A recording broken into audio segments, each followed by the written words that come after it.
All right, everybody, welcome to podcast number 12 of the Great Metal Podcast.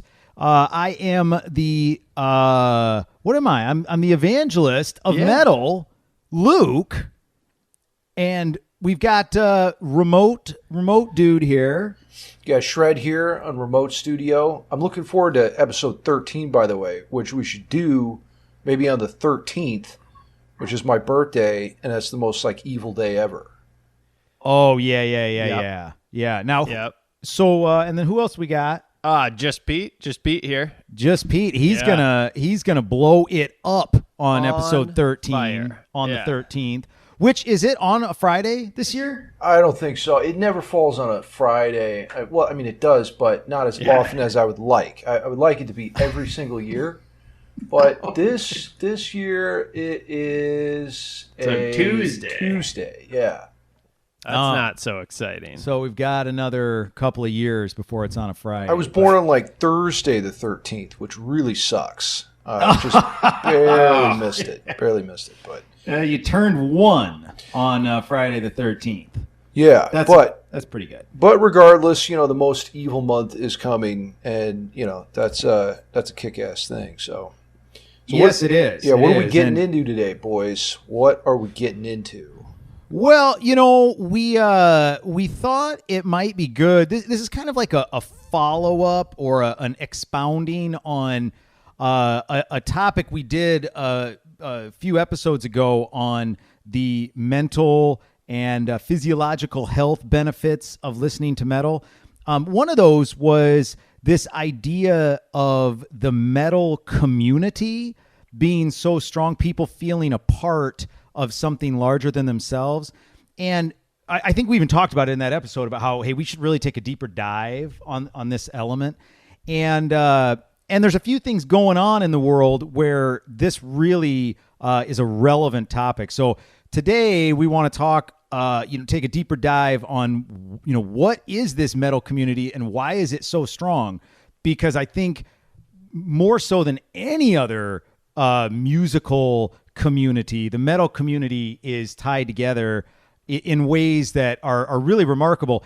And, there's studies that show that the metal community is the most diverse. I mean, you have old people, young people, people of all races and nationalities, men, women. Women are like a third of the metal community now. I mean, it's so diverse and so inclusive, which I think is part of the power. So yeah, and part of that's because it's diverse on a musical level too. I mean, there's just so much influence from different genres of music that find their way into metal, and for whatever reason, it makes like the perfect hybrid, I guess you could say. I don't know why that works so well in metal, but just think about other styles, right? Like, would I don't know, punk work with jazz or Bach?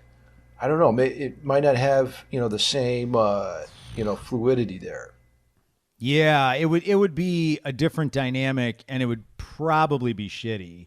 I don't know. Well, it's like, I mean, punk, right? Well, we're getting we're getting ahead of ourselves.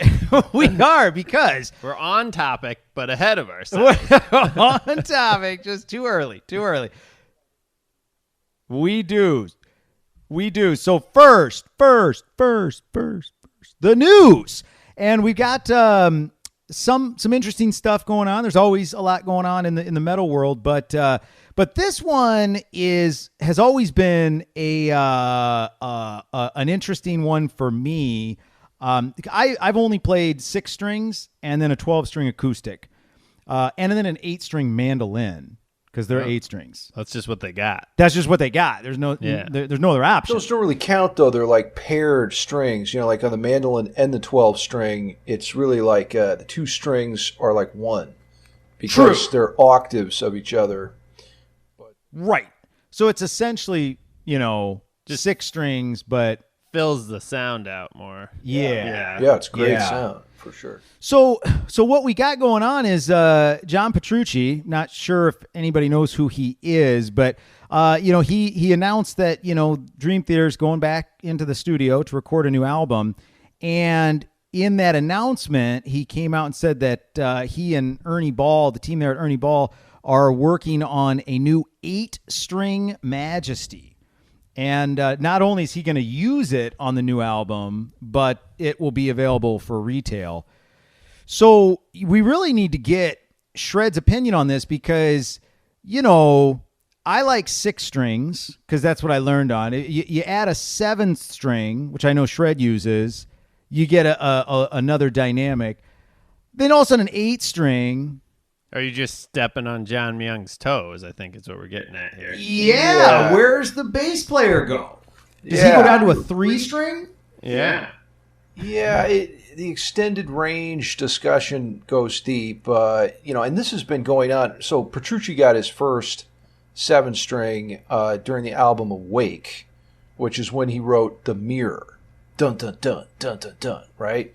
And he said he felt like instantly inspired, once he picked up the 7-string, because it was just a different instrument.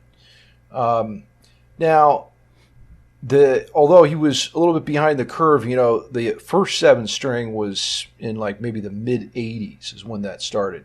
But now, fast forward to 2020, here we are getting an 8-string going. Now 8 strings have been around since, or at least commonly used. Probably Meshuggah was maybe the first band that did that, like really popularized it in like maybe the mid 2000s. I want to say their album Nothing was like the first 8-string record. I think that's right. That was maybe like 2008 or something like that. But yeah, it's like it starts to sound more like the bass once you get down into that frequency range, and then it's kind of like, well, what's the point? You're kind of like, you might as well fire John Myung and just rep some big low 8-string chords. So what note would that be? Because a 7-string is an F, right? No. Well, it depends on what you tune it to. I tune mine to an A, so it's an octave below the 5th string. Which essentially gives you like a drop D kind of sound. And then some like Tosin Abasi of Animals as Leaders tunes his 8th string down to an E, which is an octave below your 6th string. So it just depends on what you want to tune it to. That makes it easier to understand. But, dude, this has gone so deep. We've gone so far into the rabbit hole of extended range. Like, you look at, Jared Dines, who's a big popular YouTuber in the metal community, he got a custom-made, I think it was an 18-string guitar, right? So it just goes down so low. But then... Is that a guitar, though? At that point, you're just basically playing a piano. Yeah. Right, exactly. It's like, what is it at that point? That's why they call it extended range instruments and not guitars. And then Stevie T came out with a 20-string. He was another YouTuber. And then they had a fight. It's called Gent 2019 or whatever, where they both play the 18 versus the 20-string, to see who wins. What's the range that the human ear can register? I mean, can the human ear register 20 strings? Yeah. Yeah. I mean, it has to do with how like you EQ it and stuff. But we get up to like maybe 20K. It's like the high end of range of human hearing, and then maybe down to like 20 hertz. So it's a big range, but the question is like how does it fit in the mix and whatever, and that's a whole subjective discussion. But regardless, I'd watch Petrucci play an 8-string. I think that'd be cool, but I doubt he's going to do anything that hasn't already been done before at this point with it.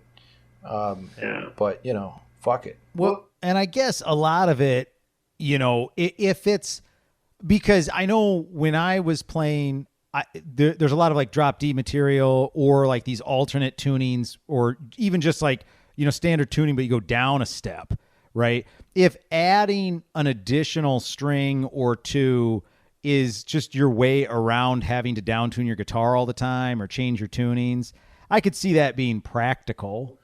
Oh, yeah, it's definitely saved my ass teaching guitar lessons. You know, if someone comes in with a down-tuned guitar, which used to happen to me a lot, and then I would just use my 7-string so I wouldn't have to constantly be retuning. Yeah. But, yeah, I don't know, man. You know, at the end of the day, it's like whatever you can use to be creative, do it. You know, that's what I say. And I have no doubt that John Petrucci is going to be able to use it in an incredibly musical way. I'm sure he will. But there's just this whole other side of things where it's just become this dick measuring contest. You know, who can get more strings, and then it's kind of like the focus is off the music. But you know, I don't think Petrucci's into dick measuring contests so much. Yeah, I mean, if the guitar is the dick, John's is pretty big, so he doesn't need to do much with it. So, yeah, well, and then there's also things like Andy McKee. He builds, I think, his own guitars, and he adds it's like separate though. It's like he's got kind of like a low end section of the guitar, and then like his other section. So I think there's room like to two do sets of strings. Like yeah. A harp guitar. Yeah. So he's literally got, like Pete said, it's sort of separated out. He's got his low range, in one set of strings that's higher above the regular guitar strings. And every once in a while, he'll boom, hit one of those strings and then go back to the crazy shit. And that, I think, lets you do something kind of unique and different. It's not just about he's kind of like a whole show. And I think he builds his guitars too, which I think is pretty cool. So it's like a custom instrument, basically. Nobody else has exactly that. Yeah, right. He builds his own. By the way, Andy McKee's a big Petrucci fan, and he can actually shred on electric too, which a lot of people don't know. Yeah, I'd love to see that. I'll have to look it up. Yeah, well, and just wrapping this up, apparently this maybe is some kind of a fad because it turns out Steve Vai also said earlier this year that he's planning an entire album of 8-string material. So is that right? Wow. He's committed to an entire album of 8-string. Interesting. Yeah, so we're lit. 2020 is the year of the 8-string guitar, I guess. Now, although it should be mentioned that Steve Vai is the one who started all this mess in the first place. It's his fault. He's the guy who designed with Gem guitars and Ibanez. Gem was his line, I guess, within Ibanez. But he's the guy who started all this shit in the 80s. And, I mean, they're making phenomenal guitars. I still have my Ibanez Universe. That's Steve Vai's signature, one of his signature models that I bought in, I think, 1999. That was my first, real guitar, so to speak. But it's just, it's a great instrument. So I just keep playing it and playing it. Well, there's something to be said about innovation. Sometimes it's a hit, sometimes it's a miss. And so we'll see. We'll see what the 8-string can do in 2021. 100%. Now, the next item is all about beer, which is something we like and know a little bit about. The bare necessities. Look at that. Yeah, this is Bear Republic. Beer. Okay, yeah. So, but anyway, Pantera is coming out with, I guess Phil Anselmo just sort of alluded to it. I don't know if this is for sure necessarily, but he put an Instagram pic up. Where he's got the beer in there, right? Yeah, it said not confirmed, but maybe on the way or something. He's teasing it, but this fits in also with this trend over the last couple of years. Megadeth put out a beer. Dream Theater, the Barstool Warrior, they did a beer. Did they? Collaboration with some New England brewery. Dream Theater put a beer out in conjunction with that song. I didn't know that. Yeah, it might have even been Dogfish Head. Yeah, that sounds right. We can look it up, but yeah. So and it might not have been it's called the Barstool Warrior Barrier Brewing Company, and it might have just been a one-time thing as a promotional. I don't know. I've never seen it anywhere, so maybe it's just available locally, or maybe it's just at that brewery. I'm not sure. And then Shred, I think you had another banned beer while you were back in Michigan. Well, there's Iron Maiden, of course. They've got the Trooper beer. No, I had the Megadeth one while I was back in Michigan. I don't know. Okay. Maybe that was the only one. So I mean, it certainly would not be out of the ordinary here for Pantera to do one. If you look closely, you can see it says stout on it. So I saw that, which would be quite a bold move. Normally, you go with like the light drinking beer to please the masses, but yeah. Now the thing is, from the photo, I don't know if anybody online has seen the photo, but from the photo, there's also a guitar. a little mini guitar, yeah. Well, the question is that a mini guitar or is that a full-size guitar? And that beer bottle is the size of a full-size guitar. That's a better thought. I don't know. That'd be the only beer you need for the night.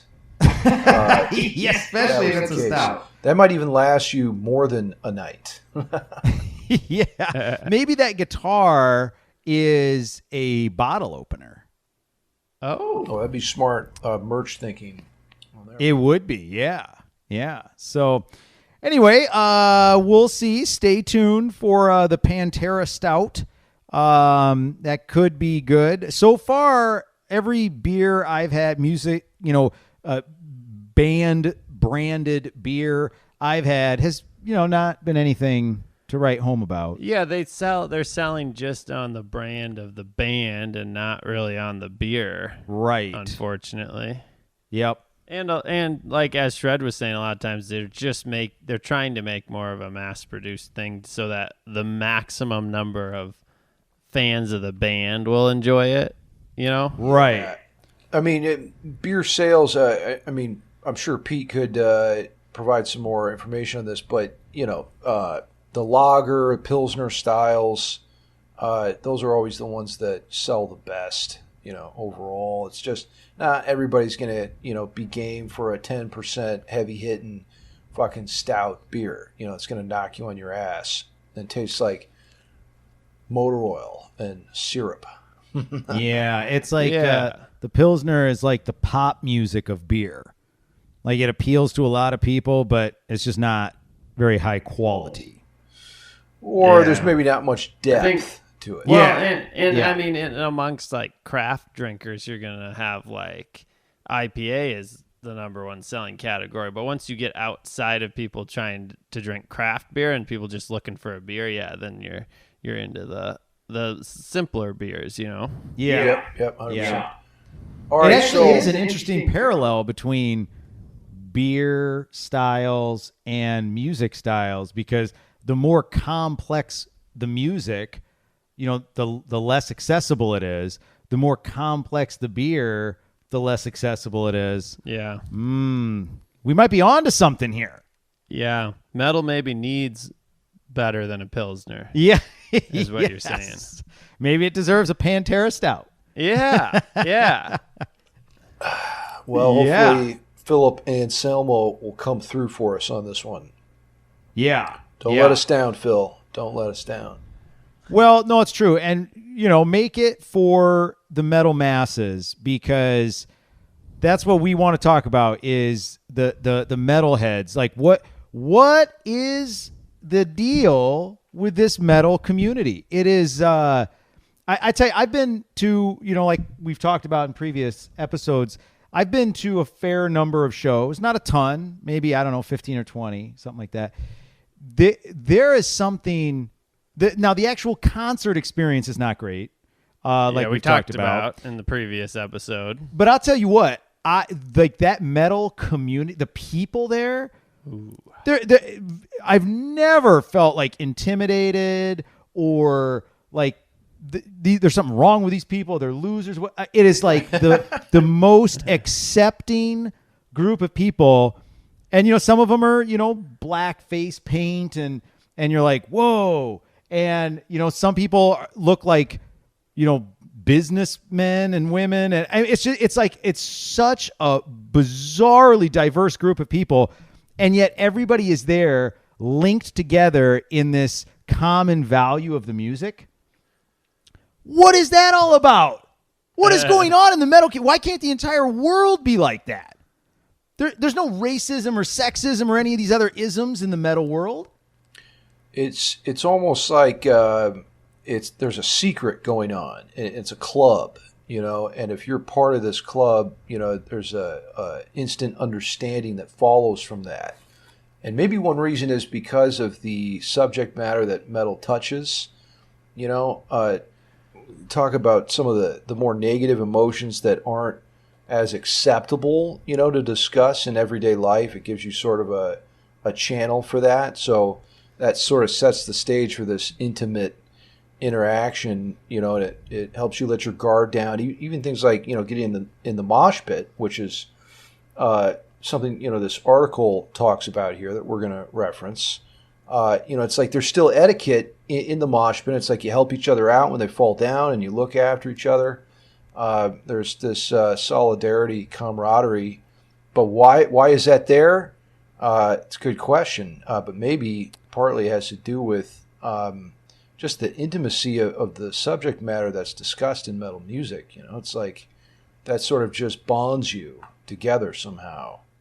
Well, I think too that when so much of the experience is that like other people don't like this, or other people are looked down on metal, right? So when you meet someone else who maybe like otherwise you wouldn't share a lot of commonality, but then you have the metal in common, like at the show, it's like, oh wow, now here's someone that's not judging me for this thing that I like, or they actually celebrate it with me, right? Yeah. It's true.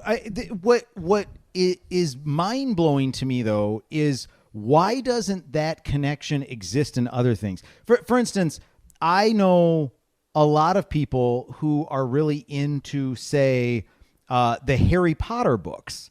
And I like Harry Potter.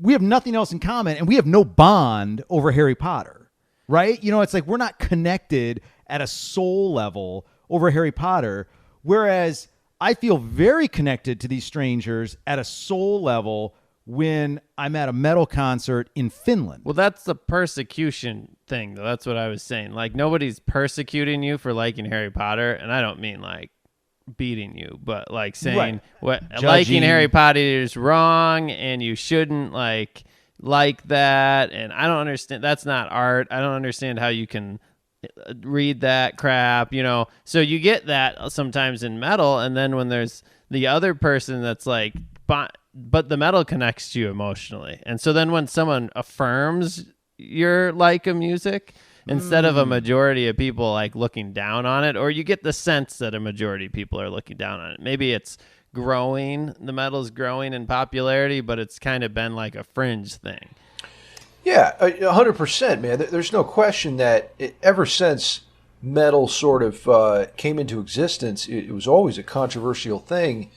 First and foremost, because of the aural aspects of it. It's distorted electric guitar is one of the most dividing, controversial things like ever.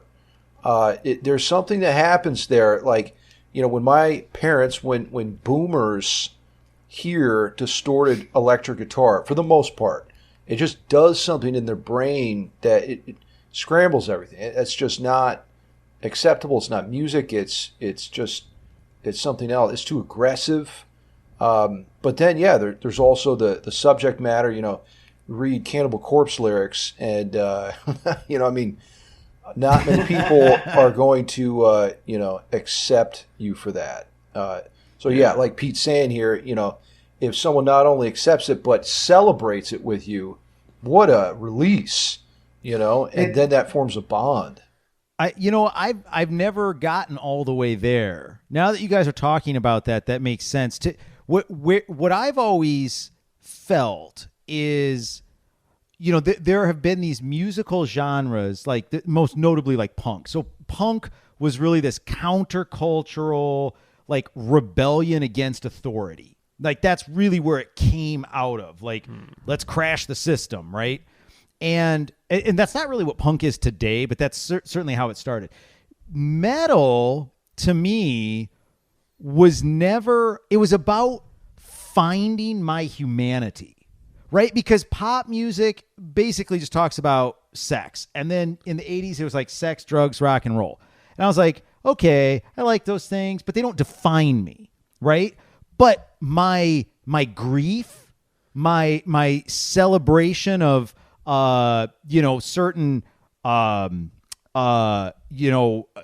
whatever you want to call them, spiritual highs and lows, and all this kind of stuff, like metal talks about that stuff. And I found humanity in that. I'm like, oh my gosh, these guys are talking about things that I've experienced that, Backstreet Boys never talked about, right? I mean, I can't relate to the Backstreet Boys. I will never give you up. I'll climb the highest mountain for you. Well, I'm not going to climb the highest mountain for anybody, right? So, I mean, I can't relate to that. You guys are just like spewing nonsense. So, but when I'm dealing with a tremendous sense of loss, and then I turn on, a scenery of loss by Draconian, I'm like, oh my gosh, these guys have experienced something that I've experienced, maybe even way more so than me, and we're human. Like, this is a human experience. So I've always seen my connection to metal as finding my humanity, and it's like, okay, other metalheads have found their humanity there too. But what I've never gotten all the way to the connection is we found our humanity and we're connected by the fact that others are judging us for it. Yeah. I have spent some time thinking about like that. It's interesting. Persecution, and I used that word kind of lightly earlier, but right. I mean, also if you look at a community that's developed strong over a long time. I mean, you look at like the early church and the idea that they were persecuted heavily, and that bonded them together to look out for one another too. I don't know. Maybe that's a stretch of a connection. It's not a stretch at all. It's not a stretch at all. I mean, I think a lot of people have been persecuted for far less than just taste in music. But those are some insightful points, Luke, in terms of finding your humanity and identifying, being honest about sort of the mechanisms that are driving you, and being able to be open enough, self-aware enough to relate to those and not sort of suppress them, push them down, put them under the rug, deal with it, get it out. And metal sort of provides a channel, for you to do that, to get these negative emotions out, and, it's just emotional catharsis. But Ozzy Osbourne, was criticized for his song Suicide Solution, and then this guy killed himself, and people blamed, the song on that. And of course, this happened many times. Marilyn Manson, same thing. Yeah. There's a long list. So it comes with a lot of heat too. Being a metal musician in the public eye, you have this sort of, people want to, pin these bad things to you. And, but it kind of comes back to actually an earlier podcast with Dee Snider and the whole, they tried to edit, the metal community and slap these parental advisory stickers on it, to shut them up. Well, that's the public persecution angle, right? That you're seeing the thing that you care about being like publicly shamed. And so then when you find someone else that is into it and celebrates it, and also, like you said, you think, wow, here's a human who's like, well, who's open to acknowledging these problems, that the deeper things these songs talk about. I think you also might just think like this is somebody that could have a more interesting conversation with, like, rather than just talking about like taking my girlfriend out or like riding in my pickup truck, right, right, yeah, right. I get the little joys of driving through a cornfield, maybe, but seriously, that's just not that. I don't feel that the same way I feel like listening to A Change of Seasons, which is, this life about the story about his mother dying, right? Mike Portnoy's mom dying. And so like that is a much more emotional experience than a cornfield. Yeah, and maybe that says something on a genetic level about people who like metal music. Is maybe they've got a certain kind of depth to their emotional capacity and reservoir, and the way that they sense and feel things. So maybe if we want to find the metal gene, start looking into those kinds of things. Emotional depth and whatever that is. Science. I guess we don't really know about that shit yet, but. Well, but that's a great point because, certainly most of if you asked me to profile a metalhead, right, I would probably throw out things like, well, a lot of metalheads are, tend to be more introverted than extroverted, right? And they tend to be more brooding. But at the end of the day, it's like maybe that's true, maybe it's not. Maybe that's like the stereotype. But like this study, so I don't know who did this study. It's the University College of London, and it was a PhD student. Her name's Lindsay Bishop. But I'm not 100% sure what the study was, but it was studying heavy metal culture. And, the one statement here, the study finds that far from the popular perception of angry teenage males, heavy metal is culturally inclusive with a rich and varied audience, including many women and older adults that embrace an array of religions, sexual orientations, and political leanings. So it's like the stereotype is this angry teenage males, but that's not what it actually is. And so maybe it's not all introverts, Yeah, so this is interesting because it says she spent several years on the road touring with a variety of metal bands throughout the UK, USA, and Europe. So she got the study was firsthand, like, right, you have this idea of what the community looks like, and then she's like, I'm going to go spend a couple of years with the community and see if that's what they really look like, or see what they look like, right? Yeah. Like, yeah.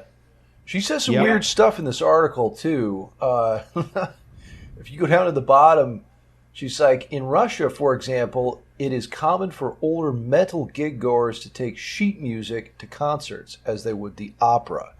Now, I would be highly surprised to see anybody roll into a Slayer concert with the score. And you just sit there checking out the raining blood notes. I don't know about that. And she also says, in metal, the genre is united by many subgenres, including black metal, power metal, blah, blah, blah. The huge number of subgenres and the complex compositional structure of the music have led to suggestions that classical and metal are closely related. However, there is no direct evidence. Now, I don't know what the hell she means by no direct evidence. I mean, there's an entire neoclassical genre, right? Yngwie J. Malmsteen started it, and he literally plays Bach sequences, some of his favorite patterns, that Bach used to play. And, of course, a lot of metal guys do that. And, Randy Rhoads, of course, was getting his master's in classical guitar. And a lot of his ideas, from the classical period snuck into Ozzy Osbourne songs and whatnot. So, well, I don't know. I mean, if Bill and Ted 3 taught us anything, I mean, there's direct evidence that classical and guitar, yeah, that's true. All you need is a little time travel. She might have been looking for that kind of direct connection, but she is, to be fair, an anthropologist and not a music major, so she probably wasn't bringing scores to the gigs. Right. Yeah, right.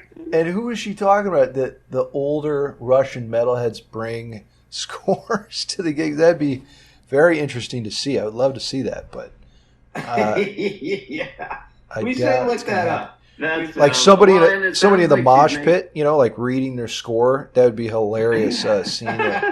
Teaching mosh etiquette and reading their score. Yeah. This did say. Well, shoot! Now I just lost my train of thought. Funny though. Yeah, well, I mean, I think it's interesting. Certainly, if she's not a metal fan, right? She's an anthropologist, so she's looking at it from the outside. So she she very well may not fully understand why this is happening or whatever. But I think what she's seeing is relatively indicative of that. Certainly that's been my experience in the metal community. It's weird going to a Dream Theater concert because you literally have multiple generations there. Oh yeah. You have some people that are like dressed really nicely. You have some people in, Megadeth t-shirts, and so, I mean, it's like, it's all over the board in terms of who you're going to see there. Now, right. And if you go to like a Taylor Swift concert, I would you have one demographic. And what is that demographic? It's probably mainly, I would guess, teenage girls. It's going to be 12 to 18-year-old females. It's not Russian oligarchs with their musical scores. No. Yeah. Russian oligarchs with their musical scores. Yeah. Now to that point, I don't think, Taylor Swift is a product that has been created, manufactured, and packaged in order to sell records, right? She certainly does not exist to make quality music. Whereas I think metal bands really are interested in the music itself. If you read up on Finn Searler, he even has the line, maybe he's lying, Shred, but he has the line in For Love with Art in the Making, I seek perfection, you seek fame. Like the whole idea is I want to create something incredible and unique and lasting and monumental. It's not about making that last dollar. There's another direct connection to classical. Although very, very direct connection. Well, yeah, Mozart died penniless at the age of 35 while writing, his Requiem. Didn't finish it. But a lot of people think, he should have been a popular guy making lots of money. He's Mozart, for God's sakes. No, Right. So I have a point here that's like, maybe it's not a bad idea for metalheads to learn a little bit about the marketing that T Swift uses, because you don't want to die in obscurity and not be able to make a living off what you do. Don't be such a purist to the point where you're like, no, I refuse to get on Instagram and market myself using social media, which I actually know a lot of people who think this way, and you don't want to think that way either. So it's a balancing act. Don't lose your soul in the process of marketing. Stay true to what you feel and the kind of art that you want to create that will give value to other people like you. But you just find that balancing act there. Yeah, I don't think you actually have to compromise any quality in order to market it better. I think, if what you're trying to do is create like the greatest, most disharmonic song ever written, yeah, all the marketing in the world isn't going to help you, right? Right. But if you have, quality music like Finn Sealer, don't poo-poo marketing, but at the same time, you don't have, he could be so much bigger, not changing a single note of what he's written. He could be a lot bigger. But then the question is, though, does that ruin it? Does that ruin everything? If you just start, if the band gets too big, this is the whole selling out thing, right? And then there's the value for the consumer starts to fade because the artist is, I'm starting to make a lot of cash now. Well, just keep diluting and diluting this stuff to make it more and more accessible, and then you kind of get into this trap. So maybe to an extent, it's better for the metal artist to not get too big, but still, you got to do something so that people hear you. Well, here's the thing. So, we're on Spotify. And I'm putting together playlists, and I'm looking at these different metal bands and what kind of. Did you get your playlist done? I don't have any posted yet, but I've got a whole bunch of them in progress. So I'll have some playlists up this week, and so but I'm looking at, and you can see like how many monthly average monthly plays they have or whatnot. So like Dream Theater had like, I think it was like 260,000 or something like that. Oh, Finn Sealer, I thought they had. Oh, maybe I'm thinking of the listeners. That was like 14 million or something. oh yeah, no, it was like average monthly plays is what I'm talking about. So Dream Theater had like 260 or 280 some thousand. Finn Sealer, 2,200. Okay, there's a lot of room for Finn Sealer to grow and not become too big, right? Yeah. A lot of room to grow. Kind of shocked that he had that many, to be honest. 22. It was like 2252 or something That's like that. great. So some people know about it. Probably everyone that listened to the Great Metal Podcast. That's how he got those plays. Yeah, maybe We're out we there did. marketing him.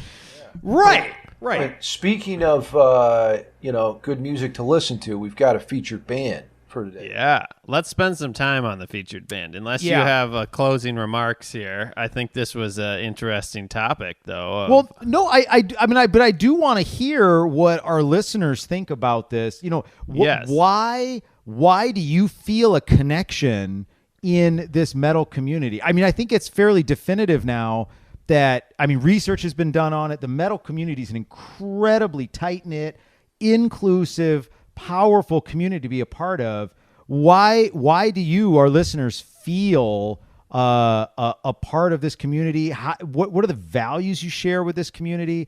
And let us know. If they have stories that they want to send us, that would be great. I mean, if there's some engaging stories, I think it'd be interesting to read a few of those out. You know because it'd kind of be like our own study, right? Of going through and seeing like how people got engaged, what they did. But we could even do this. Podcast. We could even do this. If you can dilute your story into 15 seconds, maybe we'll post it on our Instagram story feed for the Great Metal Podcast. That's a great idea. Yeah, send it to us at greatmetalpodcast@gmail.com. Again, that's greatmetalpodcast@gmail.com. Yeah, just just tell us the reason why you like metal. You know, what is it that you get out of it? Yeah. You know? Yeah. But in 15 seconds or less. It's got to be short and concise. Yeah, get good at your editing skills. Yeah. So, so then our featured band is someone, it's actually an individual, but he, more than perhaps any other musician, has tapped into this metal community and, brought musicians and singers from all these different bands, from all these different metal genres together, and has done some really cool stuff with it. So, of course, I'm talking about R.N. Anthony Lucassen, who started, he was in an 80s metal band back in the early 80s called Vengeance. Then in the early 90s, he started this band, if you can call it a band. It was a space rock opera, sci-fi opera called Arion. And then that's kind of been he's done numerous albums under this Arion project. He also has a bunch of other side projects like Star One, which he brings people together to do metal songs based off of sci-fi movies. So that's another great point. I would just want to squeeze in here that it doesn't, we talk a lot about the emotional things that metal deals with and the stuff that, maybe deeper.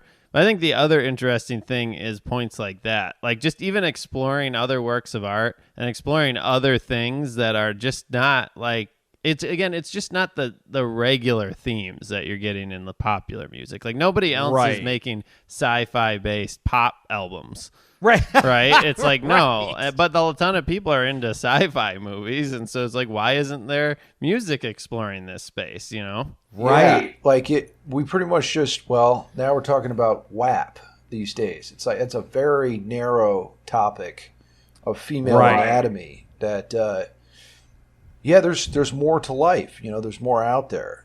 Nothing wrong with a good WAP, but, what about space? What about the stars? What about cool shit that's going on out there? Yeah. Stem cells, science related stuff and science fiction as well. The future. Aaron has an album called Lost in the New Real, which he did under his own name. It was like a solo project. And it's his character falls asleep and wakes up in like 2,000 years or something. And then what's life like in 2,000 years? And the entire album is exploring all these like, science to an extreme, AI to an extreme, all this kind of stuff. And it's own science fiction, the album. Right. Versus Star Ones are more like covering stories from actual science fiction movies. Yeah. Right. So, but go dude, for it. Our artist collabed with so many guys. Speaking of Community, I think we've probably found out about a number of bands just through him. For instance, Symphony X. I don't think. Is that where you found out about Symphony X? Probably was, huh? No, I think I bought that Symphony X album the same day I bought the Arion album. Literally both based upon the cover art. That's how I used to buy shit back in the day. But Arn had Russell Allen, and I think Michael Romeo did the solo maybe on that track "Dawn of a Million Souls," right? Yeah. Yes. But he's had a bunch of just amazing instrumentalists as well as vocalists collabing with him.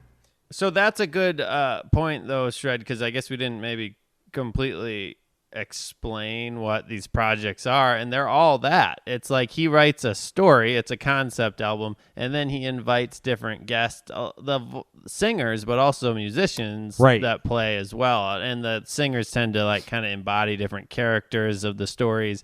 But yeah, he's got a ton of like musical guests too. So it makes for, that's like why, it ties in so nicely with the community we're talking about. There's a community amongst the artists themselves too. And what Aaron does is unique in that, I mean, there's not a lot of other projects like this that bring a bunch of people from other bands together. Literally, the only other one I can think of is Tobias Sammet, who is typically considered like, he and Aaron are like rivals, even though they're friends.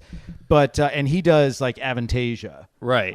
And that's a similar thing. But there's only been 3 Avantasias, maybe 4, whereas Aaron has done probably 20 different projects. Yeah, quite prolific, very prolific. And so he's literally worked with dozens and dozens and dozens of different musicians, singers. But big names too in the community. I mean, James LaBrie. Devin Townsend, Russell Allen, Amanda Somerville. All of the, Flora Jansen got really started back with After Forever. Actually helped After Forever get rocking and rolling because she was on an Arion project. So and then so Arion has always been science fiction. With the exception of The Human Equation, which he tried to keep not science fiction, but it really ended that way. It really was. It was. Spoiler alert. Yeah, spoiler. But so anyway, this is also timely to feature Aaron because 3 days ago, he just released a new Arion album called Transitus, and it's his first gothic horror themed album. Which I do not have yet. It literally just came out 3 days ago. And pre-sale sold out instantly. So I don't have it yet. So, and it comes with like a graphic novel. It's a comic book. And then it's got this, obviously it's a story. It's a concept album. I'll tell you what we should do, guys, is we should have a playlist that coincides with every episode. We do, right? So at the end of the episode, we mention certain bands and whatever, and then we have a playlist, that people can go check out and do their homework or whatever, and listen up. I'm going to give a warning to people on this as well. Don't breeze by Arion projects and Aaron because so much of it's concept based. That's the hard thing. Like with a playlist, like you pick a bunch of random songs and then it's like, what's going on? Like you need to listen to the albums. You need to listen to them several times and get your head around it a little bit because what's going on is amazing, but it's so different than what you're used to listening musically. It certainly has poppier songs that would like be a good one to get into, but not many people are. Well, I mean, it depends. Some people are going to be down for the full album experience, but then there's going to be others that just want a quick, give me a track or something. And he's got both. He can satisfy both parties there. Like you take like a Star One song or Yeah. something. I'm good for just one of those, yeah. and just let it rip, kind of thing. Like the first track, I think that one just really rocks. I think, Intergalactic Space yeah, that Crusaders. one. Yeah, you could just that's a one and done if you want. But 100%. if you're the guy that wants to go deeper, he's got that for you too. I would maybe start with Star One. It's a great intro for that reason because they're a little bit more self-contained songs, and they're like really powerful and like easy to get into, so to speak. But there's still good quality going on. Yeah, I wouldn't start with the Universal Migrator. That one took me a year. It depends on your background. I mean, he was going for like a big Pink Floyd Gilmore vibe there. Yes. And so if you're a fan of Pink Floyd, then you're probably going to like that more. That's true. That's true. Well, so anyway, the new album Transitus, I would recommend everybody go out and get it. Some of the so the narrator is actually Tom Baker. I don't know if anybody knows who Tom Baker is. People in the UK probably do, because he was one of the original actors back in like the 60s or 70s that played Doctor Who, which is worldwide one of the most popular sci-fi shows of all time. But it's got like Tommy Karavik from Camelot, Seventh Wonder. We actually featured Seventh Wonder before. Yeah. It's got Simone Simmons, obviously. It's got Dee Snider on it. Dee Snider. We've been talking about Dee Snider for weeks, and frickin' Aaron figures out how to get Dee Snider on there. So, and then a ton of other ones. Diana von Giersbergen, which I think she's related to Anneke von Giersbergen. But I'm Gotta not sure. be. I would think so. Well, yeah, I guess maybe that's a common last name. Yeah, she's from this band called Yeah. Ex Libris, which I'm not familiar with, but I'm going to check out. So, and Marcella Bovio is on it. She's amazing. So anyway, check out Arion's new album, Transitus. But because I think this one's a little disconnected from the rest of the Arion universe, but I'm sure he ties it in there We somehow. haven't even heard it yet. Right. Now, with that, Well, we're I've pretty heard confident in our end recommending this album, but Yes. we haven't listened to it yet, although I'm very excited to be listening The to it. 3 teaser tracks he put out. Oh, yeah. We've listened to those, but we haven't listened to the entire I album. bet you the whole album is up on YouTube already. It could be. Yeah, but everyone should go buy it. But the metal community buys shit. Yeah. That's what they said. More than any other genre, metal is still being paid for. More than anything else. I'm not saying all metal is being purchased, but more so than anything else, the metal community supports the bands they like. Yeah, and I mean that's a whole conversation to it. You're not a bad person if you're just streaming and listening to stuff on YouTube. No. What's happening is the music industry is in a state of flux, and as with many industries, because of the internet. And so we're trying to find, our way here and how to produce art and still get reimbursed for it. It's not necessarily, you're not a bad person if you don't buy records. I don't buy records anymore. But we do a whole show on that. There's other ways to support the artists that you like too, with merchandise, views, just by watching. Yes. Stuff on social media. You raise awareness for what they're doing in the algorithm. Just if you can't give anything else, give your attention. That's actually a very valuable thing. No, that's a great point. It's not even necessary. Find a way to support these guys financially, but it doesn't have to necessarily be, because I mean he's got 10 different versions of this album, right? I mean there's just the CD, there's vinyl, just all these different things. Buy what you can, buy whatever you can, right? There's like a comic book. There's the comic book that you can buy. He said he wanted it to be a movie, and then with everything going on, they couldn't make a movie. But he made a comic book, and he made some cool videos. There's good videos to watch. Yeah, and I just noticed this too. I didn't realize it, but Joe Satriani and Marty Friedman play on the album. This isn't going to be a good album. I'm excited about it. Now we need to do it so I can go listen to it. Yeah, yeah. Yeah, All I'll right. check it out too. Well, it's good to have Shred joining us from the jungle. Indeed. And we will catch you guys later. So stay tuned. Check out Arion and The World Ends With You, so make it metal.